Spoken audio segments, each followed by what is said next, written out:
이 시간은 에베소 이야기로 먼저 개요를 살펴봅니다.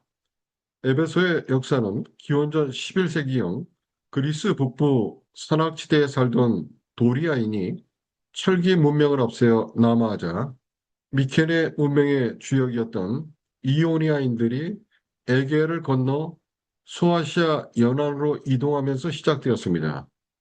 기원전 1050년경 카이스테르 강 어귀의 터를 잡은 이들은 이후 기원전 8세기경에 이르러 밀레토스, 에베소, 소머나 등 주요 도시들을 포함한 이오니아 12개 도시 연맹을 결성하여 경제적 종교적 결속을 다졌습니다.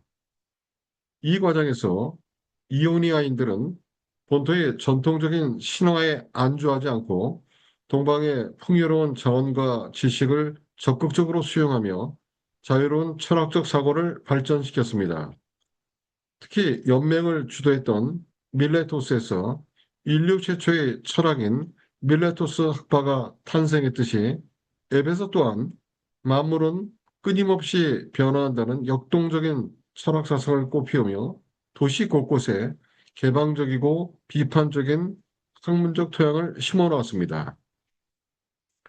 시간이 흐르며 에베소는 지정학적 이점을 살려 연맹의 중심지로 부상했고 로마 시대에 이르러서는 인구 25만 명이 넘는 소아시아 속주의 수도가 되었으며 로마 알렉산드리아 안디옥과 함께 지중해 세계의 4대 도시로 군림했습니다. 지리적으로 지중해 항구와 내륙의 왕의 대로가 만나는 지점에 위치한 덕분에 에베소는 동서양을 잇는 국제무역의 중심지 역할을 수행했습니다. 도시 내부에는 로마 총독의 관저가 있어 정치와 행정의 핵심 기능을 담당했으며 세계 7대 불가사의로 꼽히는 거대한 아데미 신전을 중심으로 거대한 상권이 형성되어 있었습니다. 또한 마술과 신비주의 문화가 일상 속에 깊이 침투해 있어 종교적으로도 매우 복잡한 환경을 갖추고 있었습니다. 이러한 배경에서 사도 바울은 3차 전도 여행 중 약 3년 동안 에베소에 머물며 두란노 소원을 거점으로 사역했습니다. 바울은 에베소를 교두보 삼아 소아시아 전역으로 복음을 확산시켰으며 이 에베소는 바울이 로마 감옥에서 쓴 에베소 성도들을 향한 사랑의 서시입니다. 에베소 1장은 AD 62년경 로마 감옥에 갇힌 바울은 에베소 성도들에게 편지하며 자신이 하나님의 뜻으로 사도가 되었음을 밝히고 문안합니다. 사도 바울은 찬송으로 시작하며 성부 하나님께서 창세 전부터 우리를 택하시고 예수 그리스도로 말미암아 자녀 삼아 주신 신령한 복을 노래합니다. 이는 하나님의 은혜의 영광을 찬송하려는 목적이며 그 은혜를 따라 성자 예수님은 십자가의 피로 우리의 죄를 씻어주시고 만물을 그분 안에 통일시키려는 신비로운 계획 속에 우리를 하나님의 기업으로 삼아주셨습니다. 이러한 구원의 약속을 믿는 우리에게 성령 하나님은 인을 치시고 영원한 기업의 보증이 되어 주심으로써 삼위일체 하나님의 구원 사역을 완성하십니다. 바울은 이어 성도들의 마음의 눈이 밝아져 하나님의 부르심에 담긴 소망과 기업의 풍성함을 깊이 깨닫기를 간절히 기도합니다.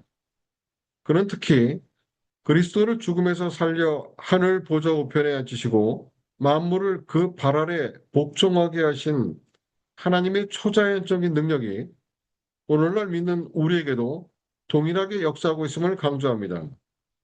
결국 모든 권세 위에 뛰어나신 그리스도는 교회의 머리가 되시며 교회는 그분의 몸으로서 만물 안에서 만물을 충만하게 하시는 분의 영광으로 가득 찬 공동체임을 선언합니다. 1장입니다. 과거에 우리는 허물과 죄로 죽어 세상 풍조를 따르고 본질상 진노의 자녀였으나 긍휼이 풍성하신 하나님께서 우리를 사랑하셔서 그리스도와 함께 살리시고 하늘에 앉히셨습니다. 이 구원은 우리의 행위가 아니라 오직 믿음을 통해 주신 하나님의 선물이며, 이는 우리가 그리스도 안에서 선한 일을 하며 살아가게 하려는 목적입니다. 한편 과거에는 하나님과 상관없던 이방인들이 이제는 그리스도의 피로 하나님과 가까워졌습니다. 그리스도께서는 십자가로 유대인과 이방 사이에 막힌 담을 허물어 둘을 한 몸으로 만드시고 하나님과 화목하게 하심으로 우리의 평화가 되어 주셨습니다. 이제 우리는 더 이상 외인이 아니라 성도들과 동일한 시민이자 하나님의 권속입니다. 우리는 사도들과 선지자들의 터 위에 세워졌으며 그리스도 예수를 모퉁이 돌로 삼아 성령 안에서 하나님이 거하실 처소인 성전으로 함께 지어져 가고 있습니다. 2장입니다. 바울은 먼저 자신이 이방인을 위하여 그리스도 예수의 죄수가 된 사도임을 밝히며 하나님께서 계시로 알게 하신 복음의 비밀을 설명합니다. 이 비밀은 이방인들이 복음을 통해 그리스도 안에서 유대인과 함께 상속자가 되고 약속에 참여하는 지체가 되는 것입니다.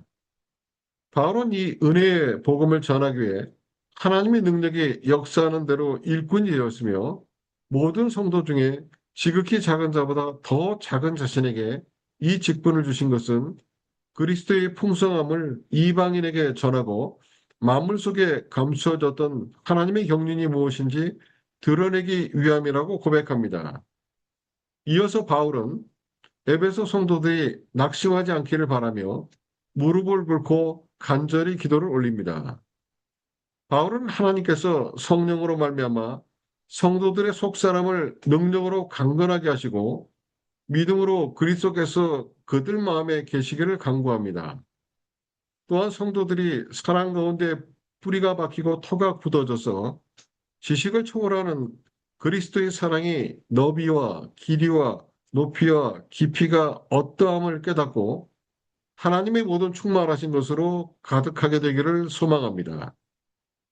마지막으로 우리 가운데 역사하는 능력대로 우리가 구하거나 생각하는 모든 것에 더 넘치도록 주실 하나님께 교회 안에서와 그리스도 예수 안에서 영광이 무궁하기를 찬양합니다. 3장입니다. 사도 바울은 부르심을 받은 자답게 겸손과 온유, 오래 참음으로 서로 용납하며 성령이 하나 되게 하신 것을 힘써 지키라고 권면합니다. 몸도 하나요, 성령도 하나이며 주도 한 분이시기에 우리 모두는 한 소망 안에서 부르심을 받았습니다. 그리스도께서는 각 사람에게 은혜의 분량대로 선물을 주셨는데 어떤 사람은 사도로, 어떤 사람은 복음 전하는 자나 목사와 교사로 세우셨습니다. 이는 성도를 온전하게 하여 봉사의 일을 하게 하며 그리스도의 몸인 교회를 세우기 위함이며, 우리가 다 믿음과 아는 일에 하나가 되어 온전한 사람을 이루어 그리스도의 장성한 분량에까지 이르도록 하기 위함입니다. 이제 성도들은 더 이상 마음이 허망한 이방인처럼 살지 말고 유혹의 욕심을 따라 썩어져가는 구습을 따르는 옛사람을 벗어버려야 합니다. 오직 마음이 새롭게 되어 하나님을 따라 의와 진리의 거룩함으로 지으심을 받은 새 사람을 입어야 합니다. 구체적으로 거짓을 버리고 참된 것을 말하며 해가 지도록 분을 품지 말고 도둑질 대신 선한 일을 하여 궁핍한 자를 도와야 합니다. 또한 더러운 말은 입 밖에도 내지 말고 성령을 근심하게 하지 말고 친절과 불쌍히 여기는 마음으로 서로 용서하기를 하나님이 우리를 용서하신 것 같이 해야 합니다. 4장입니다. 바울은 먼저 성도들에게 사랑을 받는 자녀답게 하나님을 본받는 자가 되라고 권면하며 그리스도께서 우리를 위해 자신을 버리사 향기로운 제물이 되신 것처럼 우리도 사랑 가운데서 행할 것을 촉구합니다. 이에 따라 음행과 온갖 더러운 것과 탐욕은 그 이름조차 부르지 말고 어리석은 말이나 희롱의 말 대신 오히려 감사하는 말을 하라고 가르칩니다. 이런 죄를 짓는 자들은 그리스도와 하나님의 나라에서 기업을 얻지 못하며 하나님의 진노를 사게 되기 때문입니다. 과거에는 어둠이었던 성도들이 이제는 주 안에서 빛이 되었으니 빛의 자녀들처럼 행해야 하며 빛의 열매인 모든 착함과 의로움과 진실함으로 무엇이 주를 기쁘시게 할지 분별해야 합니다. 지혜 없는 자 같이 살지 말고 세월을 아끼며 오직 주의 뜻이 무엇인지 이해하고 술 취하지 말고 오직 성령으로 충만함을 받아 시와 찬송으로 주께 노래하며 범사에 감사함으로 피차 복종해야 합니다. 마지막으로 바울은 부부 관계를 통해 그리스도와 교회의 신비로운 연합을 설명합니다. 아내들은 죽게 하듯 남편에게 복종하고 남편들은 그리스도께서 교회를 사랑하여 자신을 주심같이 아내를 사랑해야 합니다. 이는 그리스도께서 교회를 깨끗하게 하사 영광스러운 모습으로 세우려 하심과 같으며 남편과 아내가 한 몸이 되는 이 원리는 곧 그리스도와 교회에 관한 비밀임을 밝히며 각자 자기 아내 사랑하기를 자신같이 하고 아내도 남편을 존경하라고 당부합니다. 5장입니다. 바울은 자녀들에게 주 안에서 부모에게 순종하라고 명합니다. 아비들에게는 자녀를 노엽게 하지 말고 오직 주의 교훈과 훈계로 양육할 것을 당부합니다. 종들은 성실한 마음으로 상전에게 순종하기를 그리스도께 하듯 해야 하며 상전들 또한 위협을 그치고 자기들의 상전이신 하나님께서 사람을 외모로 취하지 않으심을 기억하며 진심으로 대해야 합니다. 이어서 바울은 마귀의 관계에 맞서기 위해 하나님의 전신갑주를 입으라고 촉구합니다. 우리의 싸움은 혈과 육을 상대하는 것이 아니라 하늘의 악한 영들을 상대하는 것이기 때문입니다. 진리의 허리띠, 의의 호심경, 평안의 복음의 신, 믿음의 방패, 구원의 투구, 그리고 성령의 검인 하나님의 말씀을 가지라고 구체적으로 설명합니다. 또한 모든 기도와 간구를 하되 항상 성령 안에서 기도하고 여러 성도를 위해 깨어 구하며 복음의 비밀을 담대히 알릴 수 있도록 자신을 위해서도 기도해 줄 것을 부탁합니다. 마지막으로 바울은 자신의 사정을 알리기 위해 신실한 일꾼인 두기고를 보낸다는 소식을 전합니다. 그리고 하나님 아버지와 주 예수 그리스도께서 평안과 믿음을 겸한 사랑이 형제들에게 있기를 기원하며 주님을 변함없이 사랑하는 모든 자에게 은혜가 있기를 바라는 축복으로 에베소서를 마무리합니다. 6장입니다.